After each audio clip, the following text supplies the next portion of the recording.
Good morning, dear students. Welcome to this online lecture. I am Mr. Rahul Pawar. In today's lecture, we are going to study one another example on the preparation of cost sheet. In the previous example, we have studied how the direct material is calculated. We know that whenever we have to prepare a cost sheet, we have to calculate the amount of prime cost, and we know that a prime cost is nothing but a total of all direct costs, which include direct material, direct wedges and direct expenses. आपण ज्या वेळेला cost sheet तयार करतो, कॉस्टशीटमध्ये सगळ्यात पहिल्यांदा आपण prime cost calculate करतो. आणि प्राईम कॉस्ट म्हणजे जे 3 डायरेक्ट कॉस्ट असतात, ज्यामध्ये पहिल्यांदा डायरेक्ट मटेरियल, 2 नंबरला डायरेक्ट वेजेस आणि 3 नंबरला डायरेक्ट एक्सपेन्सेस, या तिन्हीच्या बेरजेला आपण प्राईम कॉस्ट असं म्हणतो. Okay, so for calculating the amount of prime cost, we need to have the amounts of direct material, direct wages and direct expenses. Okay, out of these 3 points, out of these 3 expenses, we have to find out the amount of direct material if it is not given in a ready-made form. जर आपल्याला एक्झाम्पलमध्ये direct मटेरियलची amount readymade दिली नसेल तर आपल्याला ती amount शोधून काढावी लागते. आणि पाठीमागच्या लेक्चरमध्ये पाहिल्याप्रमाणे डायरेक्ट मटेरियल म्हणजेच it is also called as a raw material consumed. Okay, and the formula for calculating the amount of direct material, that is the formula for calculating the amount of raw material consumed, is given in this particular slide. Okay, जर आपल्याला एक्झाम्पलमध्ये direct material readymade दिलं नसेल तर ते आपल्याला एक formula use करून ते कॅल्क्युलेट करावं लागतं. आणि तो फॉर्म्युला काय, तर फॉर्म्युला आहे opening stock of raw material plus purchases of raw material plus any expenses relating to purchases and minus closing stock of raw material. Okay, and by using this formula we can calculate the amount of direct material, that is the amount of raw material consumed. Okay, त्यामुळे एक्झाम्पलमध्ये आपल्याला हा formula use करावा लागेल की नाही हे कशावरून ठरेल, जर एक्झाम्पलमध्ये डायरेक्ट मटेरियलची अमाऊंट रेडीमेड दिली असेल, if the amount of direct material is given in ready-made form, then there is no any need to use this formula. त्यावेळेला हा फॉर्म्युला यूज करण्याची गरज नाही. But if it is not given in readymade form, जर direct मटेरियलची amount readymade आपल्याला दिली नसेल, आपल्याला एक्झाम्पलमध्ये opening stock of raw material, closing stock of raw material आणि परचेसेस दिलं असेल तर त्यावरून आपण हा फॉर्म्युला यूज करायचा आणि आपल्याला रॉ मटेरियल कन्झ्युम्ड म्हणजेच डायरेक्ट मटेरियलची अमाऊंट ही फाइंड आउट करावी लागते. जसं आपण 11th आणि 12th स्टँडर्डला ट्रेडिंग अकाउंटची सुरुवात ओपनिंग स्टॉक न करायचो आणि त्याखाली परचेसेस घ्यायचो, सेम त्याप्रमाणे opening stock of raw material सुरुवातीला घ्यायचं, त्यामध्ये परचेसेस ॲड करायचं कारण परचेस केल्यामुळं, गुड्स परचेस केल्यामुळे आपला स्टॉक वाढतो. सो परचेसेस त्यामध्ये ॲड करायचं, प्लस परचेसेसशी रिलेटेड काय एक्सपेन्सेस असतील ते एक्सपेन्सेस जनरली 2च असतात, एक म्हणजे कॅरेज इनवर्ड किंवा दुसरं म्हणजे फ्रेट इनवर्ड. तो खर्च देखील त्यामध्ये प्लस करायचा आणि त्यामधून सर्वात शेवटी closing stock of raw material minus केला की आपल्याला रॉ मटेरियल कन्झ्युम्ड म्हणजेच डायरेक्ट मटेरियलची अमाऊंट आपल्याला मिळते. त्यामुळं एक्झाम्पल रीड करताना जसं आपण 11-12ला ट्रायल बॅलन्स फुल रीड करायचो, त्यामधून ओपनिंग स्टॉक आणि परचेस रिटर्नची अमाऊंट फाइंड आउट करायचो, त्याचप्रमाणे आपल्याला कॉस्टशीट तयार करताना देखील first of all we have to find out the amounts of opening stock of raw material, purchases of raw material, closing stock of raw material, and by using this particular formula we have to calculate the amount of direct material, that is the amount of raw material consumed.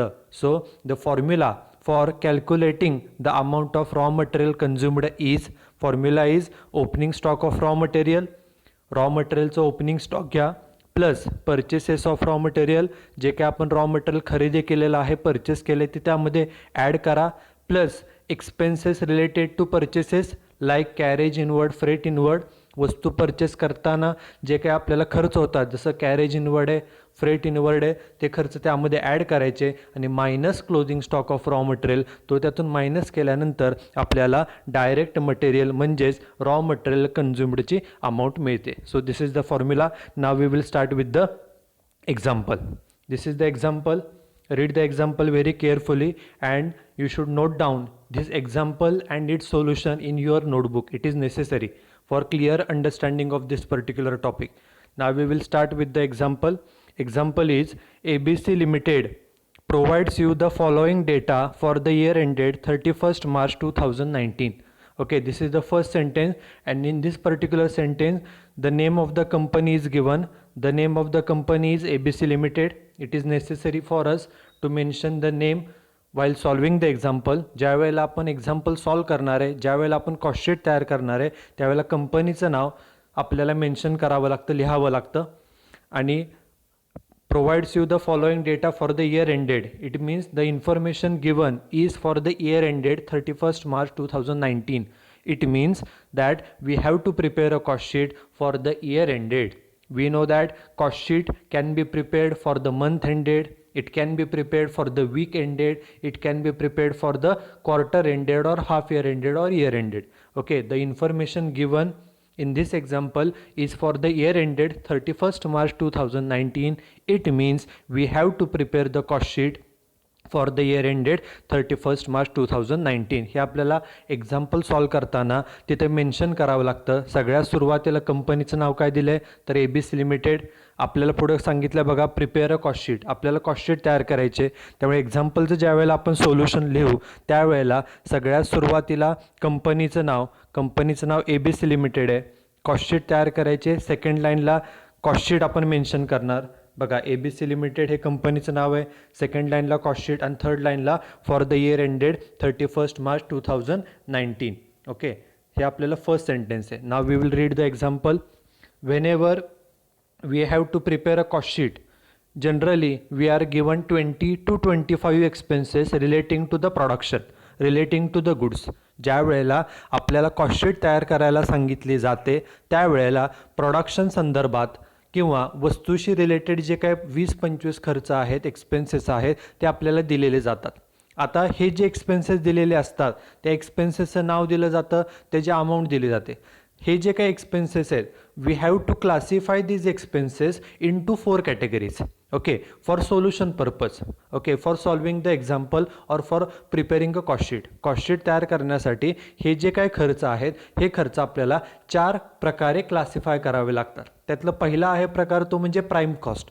Okay, out of the given 20 to 25 expenses, there are only 3 expenses, namely direct material, secondly direct wages, and thirdly direct expenses.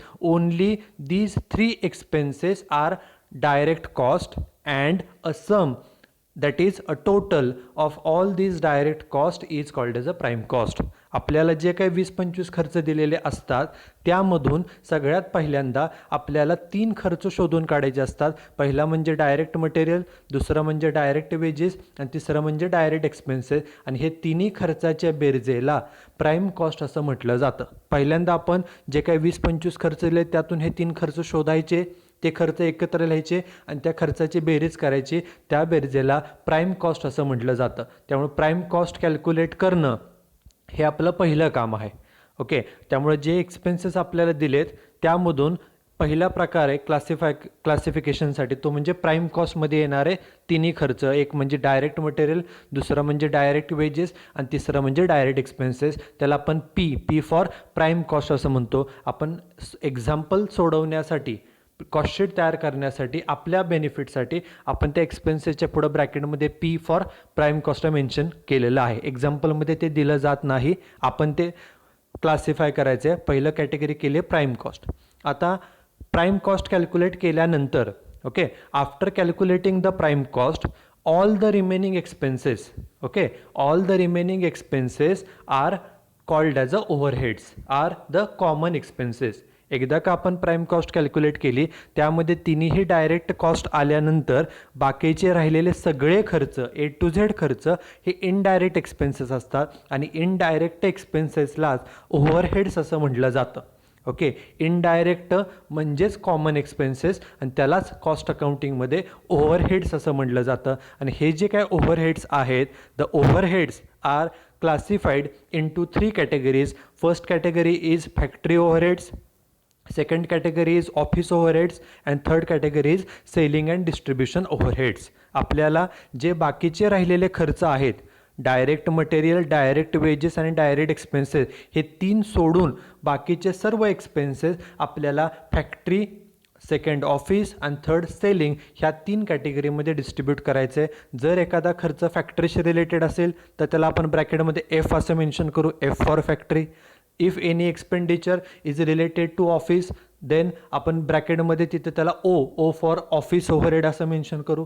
And if any expenditure is relating to sales, okay, तर आपण त्या खर्चाच्या पुढे त्याला S for sales असं mention करू. त्यामुळे जे काही आपल्याला एक्सपेन्सेस दिलेले असतात 20 ते 25, ते आपण 4 कॅटेगरीमध्ये त्याला क्लासिफाय करू शकतो. एक म्हणजे P for prime cost, second F for factory, third O for office and fourth S for selling. हे 4 कॅटेगरीमध्ये आपल्याला क्लासिफाय करायचे.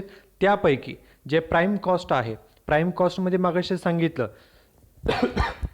Sorry, in prime cost there are only 3 expenses, direct material, direct wedges आणि direct expenses.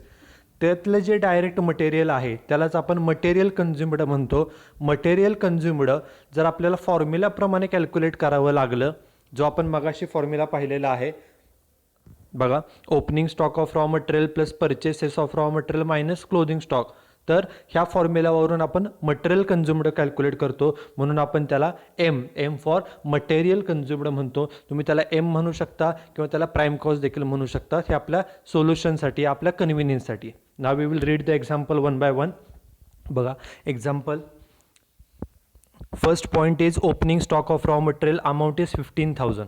मगाशी सांगितलं opening stock of raw material असेल, त्याखाली बघा परचेसेस ऑफ रॉ मटेरियल आहे, त्याच्याखाली closing stock of raw material आहे. ह्या तिन्हीचा वापर करून by using this 3 points we calculate the amount of material consumed, that is direct material. आपण ह्या तिन्हींचा वापर करून मटेरियल कन्झ्युम्डचे अमाऊंट शोधून काढतो. त्यामुळे त्याला ब्रॅकेटमध्ये तिन्हीलाही एम असं नाव दिले, एम फॉर मटेरियल कन्झ्युम्ड, जे आपल्याला सुरुवातीला प्राईम कॉस्ट कॅल्क्युलेट करताना लागणार आहे. म्हणून त्याला एम म्हटलं, एम फॉर मटेरियल कन्झ्युम्ड. तुम्ही त्याला पी देखील म्हणू शकता, P for prime cost. Amount किती आहे बघा, ओपनिंग स्टॉकचे आहे 15,000, परचेसेस 35,000, नेक्स्ट आहे closing stock of raw material 5,000.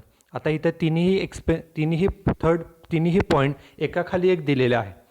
Opening stock, आपला फॉर्म्युला जो आहे तो काय बघा, opening stock plus purchases plus expenses for purchases आणि मायनस क्लोजिंग स्टॉक. इथं एक्झाम्पलमध्ये ओपनिंग स्टॉक दिला आहे, परचेसेस दिलेत आणि क्लोजिंग स्टॉक दिला आहे. आता परचेसेसशी रिलेटेड कोणता खर्च दिला आहे का, हे आपल्याला एक्झाम्पल रीड केल्यानंतर मग लक्षात येईल. आपण एक एक पॉईंट्स वाचूया. परचेसेसशी रिलेटेड कोणता खर्च आहे का तो त्यावेळेला येईल. बघा पुढचा point, fourth point is direct wages amount is 50,000.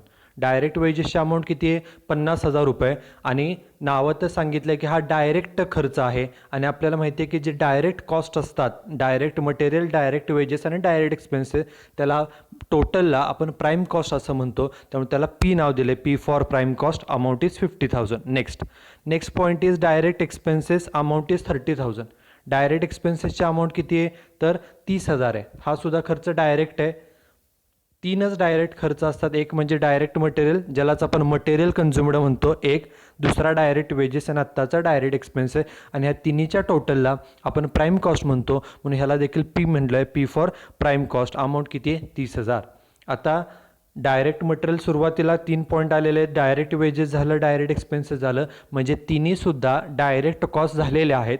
आता राहिलेले जे सर्व खर्च आहेत, all the remaining expenses are overheads. राहिलेले सगळे खर्च हे कॉमन एक्सपेन्सेस असतात, जनरल एक्सपेन्सेस असतात, त्यालाच ओव्हरहेड्स असं म्हटलं जातं. आणि overheads are classified into 3 categories. First is factory, second is office and third is selling and distribution. Now we should read the expenses one by one and we should find out whether the expenditure is related to factory or whether it is related to office or whether it is related to selling department. Now we will read expenses one by one. Next expenses बघा काय, next expenses is oil and grease, amount is 1500. बघा, oil असेल, Greece असेल, त्याचा वापर कुठं होतो? फॅक्टरीमध्ये का ऑफिसमध्ये? तर ऑइलचा वापर, ग्रीसचा वापर हा मशिनरीसाठी होतो आणि मशीन्स या फॅक्टरीत असतात. So it is a factory overhead. बघा, त्याला ब्रॅकेटमध्ये एफ म्हटलेलं आहे, एफ फॉर फॅक्टरी. हे आपण स्वतः फाइंड आउट करायचं की हा फॅक्टरीचा खर्च आहे, ऑफिसचा आहे का सेलिंगचा आहे. फॅक्टरीचा आहे म्हणून त्याला मी एफ असं मेन्शन केलं. Okay, next expenditure is supervisors wedges, amount is 1000. Supervisor काय काम करतो? जे वर्कर्स आहेत फॅक्टरीमध्ये त्यांच्यावरती लक्ष देण्याचं काम करतो. ते काम व्यवस्थित करतायत की नाही. Supervisor means a person who supervises the workers working in the factory. Okay, त्याचं काम आहे सुपरविजन करणं, लक्ष ठेवणं, सर्व कामगार फॅक्टरीमध्ये व्यवस्थित काम करतात की नाही हे पाहणं, हे त्या सुपरवायझरचा जॉब आहे. त्यामुळे सुपरवायझर हा फॅक्टरीत असतो, त्यामुळं तो फॅक्टरीचा खर्च झाला म्हणून त्याला एफ असं मेन्शन केलेलं आहे. Next expenditure is wages of factory coolie. आता नावामध्येच मेन्शन केले की हा कुली कुठं काम करतोय? फॅक्टरीमध्ये. So it is a factory expenditure, त्याला एफ म्हटलं, amount is 1500. Next expenditure is factory electricity, amount 1500. Electricity कोणता खर्च त्यांनी सांगितला की फॅक्टरीचा आहे, त्यांनी सांगितलं. So it is a factory overhead, त्याला एफ म्हटलं. Next expenditure is office electricity, amount is 4000. नावामध्ये सांगितलं की हा खर्च कुठला आहे? तर ऑफिसचा आहे. ऑफिसचा आहे म्हणजे O for office overhead. Next expenditure factory rent, amount is 3500. Rent कुठलं पेड केलं आहे? फॅक्टरीचं आहे, त्यामुळे हा जाईल फॅक्टरीला खर्च, त्याला एफ म्हटलं, F for factory overhead. Next expenditure is office rent, amount 2000. ऑफिसचं रेंट आहे, ऑफिस, सो त्याला ब्रॅकेटमध्ये ओ नाव दिलं, O for office overhead. Next expenditure is repairs of machinery, amount is 3500. आता मशिनरी कुठे असते? फॅक्टरीमध्ये, ऑफिस का सेलिंग? तर machinery is used in the factory. So मशीनचा कुठलाही खर्च असेल, रिपेअरिंग, डेप्रिसिएशन, तर तो फॅक्टरीला जाईल म्हणून त्याला एफ म्हटलं, F for factory, amount 3500. Next expenditure is repairs of office building, amount 2700. Repairs बिल्डिंगचं केलं आहे आणि कोणती बिल्डिंग आहे? Office building. ऑफिस म्हणजे हा झाला ऑफिसचा खर्च, ऑफिस ओव्हरहेड. सो ब्रॅकेटमध्ये त्याला ओ मेन्शन केले, O for office overhead. Next expenditure is depreciation of plant and machinery, amount is 2500. Like I said earlier that machinery is used in the factory, so all expenses relating to machinery आपण फॅक्टरीमध्ये वापरतो, त्यामुळे मशीनचा कोणताही खर्च असेल तर तो फॅक्टरीला जाईल, त्यामुळे त्याला एफ म्हटलं, F for factory. Next expenditure is depreciation of office building. बिल्डिंगचं डेप्रिसिएशन अँड बिल्डिंग कोणती आहे? ऑफिसचे म्हणजे तो खर्च जाईल ऑफिसला, सो त्याला ओ नाव दिलं, amount is 1000. Next expenditure is telephone expenses, amount is 2200. Okay, now telephone is used everywhere. It is used in the factory, it is also used in the office, and it is also used in the selling department. But the general use or the main use of telephone is in the office. टेलिफोनचा जास्त वापर हा कुठे केला जातो? तर ऑफिसमध्ये केला जातो, त्यामुळे तो ऑफिस ओव्हरहेड आहे. अमाऊंट किती? 2200 म्हणून त्याला ओ नाव दिले, O for office. Next expenditure is printing and stationery, amount is 1000. Printing करण्याचं काम स्टेशनरी जास्त कुठं लागते? तर ऑफिसमध्ये लागते, त्यामुळे त्याला ऑफिस ओव्हरहेड म्हटले, त्याला ओ नाव दिलं. Next point is rent of warehouse. Warehouse means godown and amount is 1500. It is a tricky point because warehouse is used for factory also, and it is also used for storing the finished goods before selling. Okay, आणि rent of warehouse म्हणजेच गोडाऊनमध्ये आपण raw material पण साठवून ठेवतो आणि finished goods पण store करून ठेवतो. आणि हा जो खर्च आहे वेअरहाऊसचा खर्च मग फॅक्टरीला दाखवला जातो का सेलिंगला? तर rent of warehouse is treated as a selling overhead. It is because before selling the goods, the finished goods are stored in the godown. वस्तू विकण्याच्या अगोदर त्या वस्तू गोडाऊनमध्ये साठवल्या जातात, त्यामुळे गोडाऊनचा मुख्य वापर हा वस्तू विकण्यापूर्वी त्या वस्तू, तयार असलेल्या वस्तू साठवण्यासाठी आहे असं मानून तो खर्च हा सेलिंग ओव्हरहेडला दाखवला जातो. वस्तू तयार केल्यानंतर ती काही लगेच विकली जात नाही. Okay, after the completion of production of goods it cannot be sold immediately, ती काय लगेच आपल्याला विकता येत नाही. It has to be stored in the godown for couple of days or couple of weeks or for couple of months. काही आठवडे काही महिने त्या वस्तू आपल्याला साठवून ठेवाव्या लागतात. त्यामुळं नंतर त्या विकल्या जातात, म्हणून विकण्याच्या अगोदरचा तो खर्च आहे सेल्सशी रिलेटेड, म्हणून त्याला सेलिंग ओव्हरहेड असं ट्रीट केलं जातं. So it is a selling overhead, त्याला एस नाव दिलं. Next expenditure is postage and Telegram amount 500. पोस्टाने डॉक्युमेंट्स इकडे तिकडे पाठवले, टेलिग्राम पाठवला, हे सर्व काम ऑफिसचं असतं. So it is a office overhead. Next expenditure is advertisement amount 5300. Advertisement आपण कशासाठी करतो? Advertisement is made for increasing the sales of our company. आपल्या कंपनीचे सेल्स वाढवण्यासाठी आपण ॲडव्हर्टाइजमेंट करतो, त्यामुळे हा सेलिंगचा खर्च आहे. So it is S for selling. Next expenditure is travelling expenses amount 2000. Travelling कशासाठी करावं लागतं? तर वस्तू विकण्यासाठी आपल्याला एका ठिकाणून दुसरीकडे ट्रॅव्हलिंग करावं लागतं. So travelling expenses is a selling overhead, सेलिंगचा खर्च आहे, म्हणून त्याला एस असं नाव दिलं आहे. Next expenditure is delivery van expenses amount is 3300. Delivery van म्हणजे काय? तर delivery van means a vehicle which is used for selling the goods. ज्या गाडीमध्ये आपण वस्तू सगळ्या भरतो आणि त्या वस्तू घेऊन ती गाडी सर्वत्र फिरून त्या वस्तू विकण्याचं काम करते, त्या गाडीला डिलिव्हरी व्हॅन म्हणतात. त्यामुळे ती व्हेकल वस्तू विकण्यासाठी आहे, त्यामुळे तो सेलिंगसाठीचा खर्च आहे. So it is mentioned as S for selling overhead, delivery van. Next expenditure is salesman salary and commission. नावामध्ये सांगितले की सॅलरी कुणाला दिली? सेल्समन काय करतो? तर सेल्स करण्याचं. So it is a selling overhead, त्याला एस असं नाव दिलं. Next expenditure is goods distributed as free samples amount is 150. आपण फ्रीमध्ये सॅम्पल्स डिस्ट्रीब्यूट करतो, गुड्स फ्रीमध्ये वाटतो. जसं आपण ॲडव्हर्टाइजमेंट करतो सेल्स वाढण्यासाठी, त्याचप्रमाणे goods are distributed as a free samples in order to increase our sales. आपल्या वस्तूची विक्री वाढवण्यासाठी ज्या प्रकारे जाहिरात करणं हा एक मार्ग आहे, त्याच प्रकारे वस्तू लोकांना फ्रीमध्ये द्यायच्या, जेणेकरून वस्तू त्या वापरल्या जातील आणि लोकांना त्या वस्तू आवडल्या की ते वस्तूची डिमांड वाढेल आणि आपल्या कंपनीचे सेल्स वाढतील. त्यामुळे सेल्स वाढवण्यासाठी जशी जाहिरात केली जाते तसं सॅम्पलसुद्धा फ्रीमध्ये डिस्ट्रीब्यूट केले जातात. So it is also a selling expenditure. So it is a selling overhead, त्यामुळे त्याला एस नाव दिलं आहे. आणि लास्ट आहे तो म्हणजे सेल्स अमाऊंट इज 2 लाख. आपण सेल्स किती केले ते एकूण 2 लाख रुपये. आपण कॉस्टशीटमध्ये सेल्स सगळ्यात शेवटी मेन्शन करतो. Okay, so this is the example. Now we will start with the solution. Okay, आपण एक्झाम्पलच्या सुरुवातीलाच पाहिलं आहे कंपनीचं नाव ABC लिमिटेड आहे, ते मेन्शन केलं सेंटरला पहिल्यांदा. सेकंड लाईनला कॉस्टशीट, आणि कॉस्टशीट त्यांनी सांगितलं for the year ended 31 March 2019. Fourth लाईनला आउटपुट मेन्शन केलं जातं फॉर द इयर एंडेड नंतर, बट एक्झाम्पलमध्ये कुठेही आउटपुट दिलं नाही आहे, त्यामुळे ते तिथं मेन्शन केलेलं नाही. Now we will prepare a cost sheet. आता आपण कॉस्टशीट तयार करूया.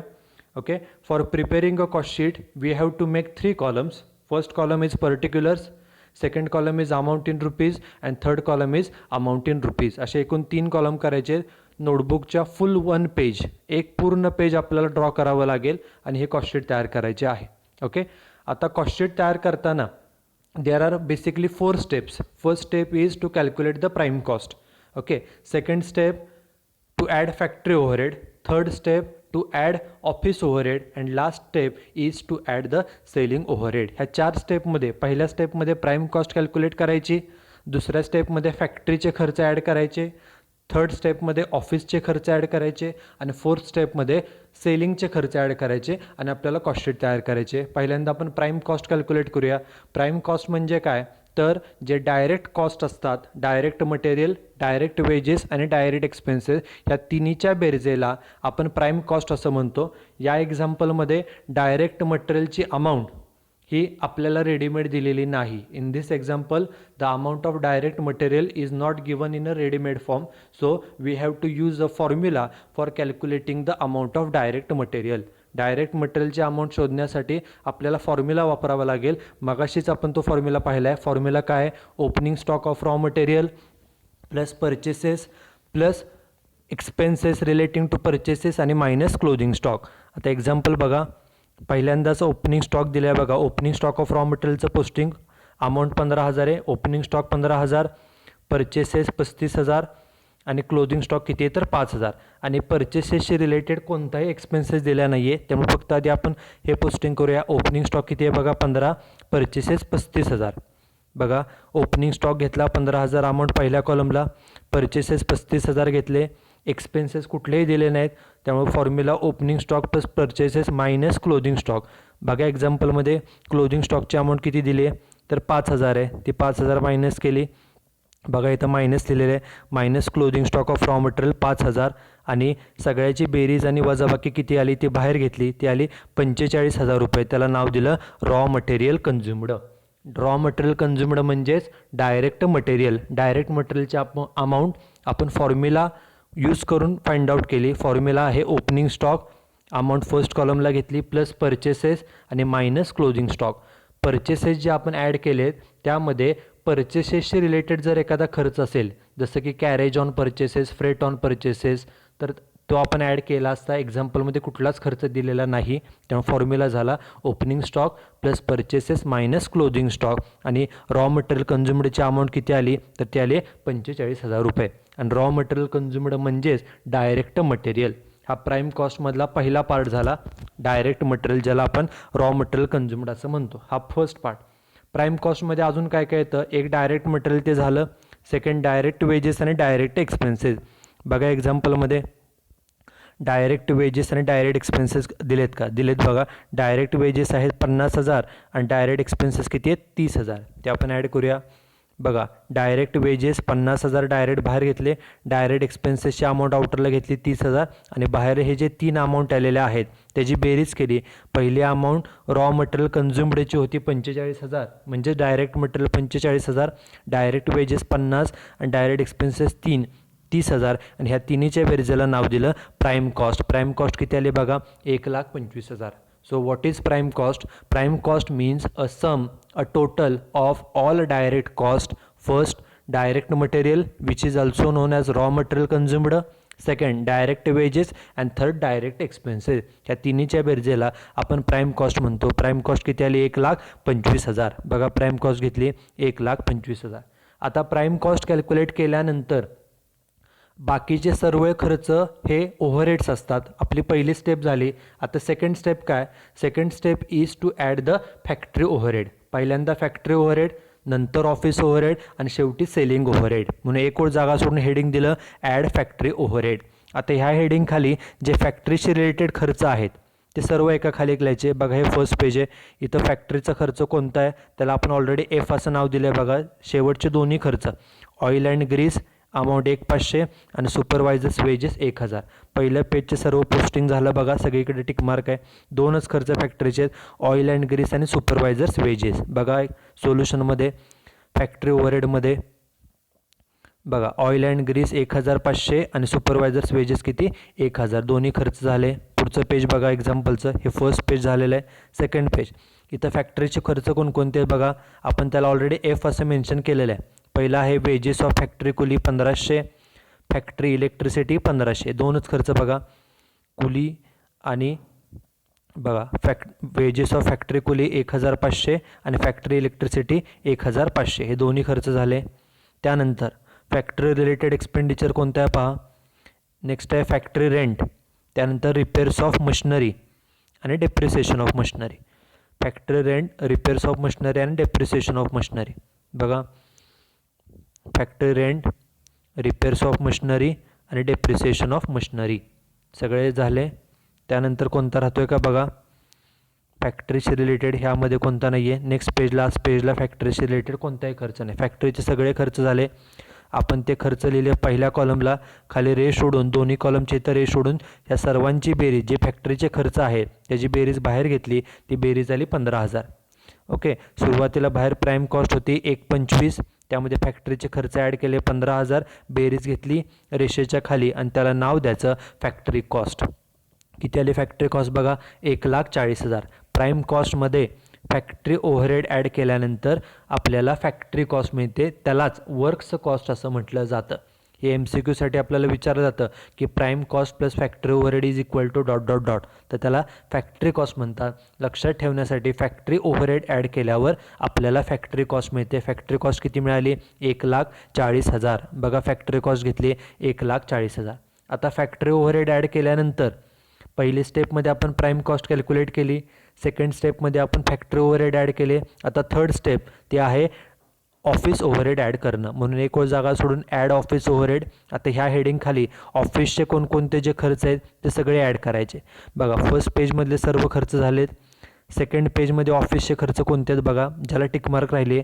ऑफिस इलेक्ट्रिसिटी 4,000, ऑफिस रेंट 2,000, हे दोनच घेऊया, ऑफिस इलेक्ट्रिसिटी आणि ऑफिस रेंट. बघा ऑफिसमध्ये ऑफिस इलेक्ट्रिसिटी 4,000, ऑफिस रेंट 2,000, हे दोन्ही झाले. त्याच्यानंतर ऑफिसचा खर्च बघा, रिपेअर्स ऑफ ऑफिस बिल्डिंग आणि डेप्रिसिएशन ऑफ ऑफिस बिल्डिंग आणि टेलिफोन एक्सपेन्सेस, तिन्ही खर्च. बिल्डिंगचं रिपेअर, बिल्डिंगचं डेप्रिसिएशन आणि टेलिफोन. अमाऊंट ज्या इथं मेन्शन केल्या त्याच तिथं घेतलेल्या आहेत. बघा repairs of office, depreciation of office आणि टेलिफोन एक्सपेन्सेस. ओके, तिन्ही खर्च झाले. त्याच्यानंतर फर्स्ट पेज ऑलरेडी झालेलं आहे. सेकंड पेज पण कंप्लीट आहे. सेकंड पेजमध्ये कोणताही एक्सपेंडिचर राहिलं नाही. आता थर्ड अँड लास्ट पेज, इथं ऑफिसचे कोणकोणते खर्च आहेत बघा, दोन आहेत. एक प्रिंटिंग स्टेशनरी 1,000, त्याच्यानंतर पोस्टेज अँड टेलिग्राम 500 रुपये, हे दोन खर्च, प्रिंटिंग आणि पोस्टेज. बघा ऑफिस ओव्हरहेडमध्ये प्रिंटिंग 1,000 आणि पोस्टेज 500. ऑफिसचे सर्व खर्च झालेले आहेत, कोणताही खर्च राहिलेला नाही आहे. त्यामुळे आपण ऑफिसचे जे खर्च लिहिले त्याची खाली रेष सोडून टोटल बाहेर घेतले रेषेच्या वर. ह्या सर्व एक्सपेन्सेसची बेरीज बाहेर आली 13,400. वरती आपण फॅक्टरी कॉस्ट कॅल्क्युलेट केली होती 1,40,000, त्यामध्ये हे 13,400 ॲड केले. टोटल घेतली रेषेच्या खाली, ते आली 1,53,400 आणि त्याला नाव दिलं जातं कॉस्ट ऑफ प्रोडक्शन. जसं मगाशी फॅक्टरी ओव्हरहेड ॲड केल्यावर आपल्याला फॅक्टरी कॉस्ट मिळते, त्याप्रमाणे ऑफिस ओव्हरहेड ॲड केल्यावर आपल्याला मिळतं कॉस्ट ऑफ प्रोडक्शन. ते किती आलं आहे? 1,53,400. कॉस्ट ऑफ प्रोडक्शन आलं 1,53,400. ओके, 3 स्टेप झाल्या. आता last step, factory overhead add केले, ऑफिस ओव्हरहेड ॲड केले. आता last step is to add the selling overhead, म्हणून ते हेडिंग दिले ॲड सेलिंग ओव्हरहेड्स. आता ह्या हेडिंगखाली जे सेलिंगशी रिलेटेड खर्च आहेत ते सर्व ॲड करायचे. बघा एक्झाम्पलमध्ये फर्स्ट पेज झालेलं आहे, सेकंड पेज झालेलं आहे, थर्ड पेज. सेलिंगचे खर्च कोणकोणते आहेत बघा, rent of warehouse amount 1,500, advertisement, rent of warehouse, advertisement, travelling. बघा तिन्ही खर्च आलेत का? रेंट ऑफ वेअरहाऊस आला, ॲडव्हर्टाइजमेंट आलं आहे, ट्रॅव्हलिंग आलं आहे, 3 झाले. त्याच्यानंतर 3 राहिले, delivery van expenses 3,300, salesman salary आणि goods distributed as free sample, हे सगळे सेलिंगचे खर्च. आपण त्याला एस असं मेन्शन केलेलं आहे. डिलिव्हरी व्हॅन, सेल्समन आणि goods distributed as free sample. बघा delivery van expenses, salesman salary आणि goods distributed as free sample सर्व पोस्टिंग झाले. बघा फक्त राहिले ते सेल्स, ते आपण सर्वात शेवटी मेन्शन करणार आहे. त्यामुळे सेलिंगचे सर्व खर्च ॲड केले. सर्वांची बेरीज आउटर कॉलमला घेतली रेषेच्या वर. बेरीज किती आली? 13,950. आणि सेलिंगचा खर्च हा शेवटचा खर्च आहे. सेलिंगचे खर्च ॲड केल्यानंतर सर्व खर्च झाले, त्यामुळे कॉस्ट ऑफ प्रोडक्शन होतं 1,53,400. त्यामध्ये सेलिंगचे खर्च ॲड केल्यानंतर जी टोटल आली ती टोटल खाली घेतली, ते टोटल आली 1,67,350 आणि त्याला नाव द्यायचं टोटल कॉस्ट. त्याला टोटल कॉस्ट म्हणतात कारण सेलिंगचे खर्च ॲड केल्यानंतर सर्व खर्च संपले, त्यामुळे येणाऱ्या बेरजेला टोटल कॉस्ट म्हणतात. आणि आपल्याला माहिती आहे की टोटल कॉस्ट जेवढी असेल त्यामध्ये आपण काही प्रॉफिट ॲड करतो आणि मगच आपल्याला सेल्स मिळतात. त्यामुळे टोटल कॉस्टमध्ये प्लस प्रॉफिट आणि इज इक्वल टू आपल्याला सेल्स मिळतील. आपल्याला प्रॉफिट माहीत नाही आहे. ओके, आपल्याला सेल्स दिलेत. कॉस्ट किती आली बघा आपली 1,67,350. प्रॉफिट किती माहीत नाही, पण सेल्स किती दिलेत बघा एक्झाम्पलमध्ये. सर्वात शेवटी सेल्स दिलेले आहेत 2,00,000 रुपये, त्यामुळे सेल्स मेन्शन केले. सेल्स घेतली खाली 2,00,000 आणि मग प्रॉफिट कसा फाइंड आउट केला तर सेल्स 2,00,000, टोटल कॉस्ट 1,67,350. दोन्हीमधला जो डिफरन्स आहे किती येतो तो 32,650. हा डिफरन्स त्याला नाव दिलं प्रॉफिट. प्रॉफिट एक्झाम्पलमध्ये दिलेला नाही आहे. टोटल कॉस्ट आपण फाइंड आउट केली 1,67,350 प्लस प्रॉफिट मेन्शन केलं, अमाऊंट ब्लँक ठेवायची, खाली रेश सोडून खाली सेल्स मेन्शन करायचे, सेल्स दिले 2 लाख आणि मग प्रॉफिट कसा फाइंड आउट करायचा, तर सेल्समधून कॉस्ट मायनस केली की आपल्याला प्रॉफिटची अमाऊंट मिळते. So this is the example on the preparation of cost sheet when the amount of direct material, that is amount of material consumed, is not given. Okay, you should write down this example and solution in the notebook, and in the next lecture we will see one another example on the preparation of cost sheet. Thank you.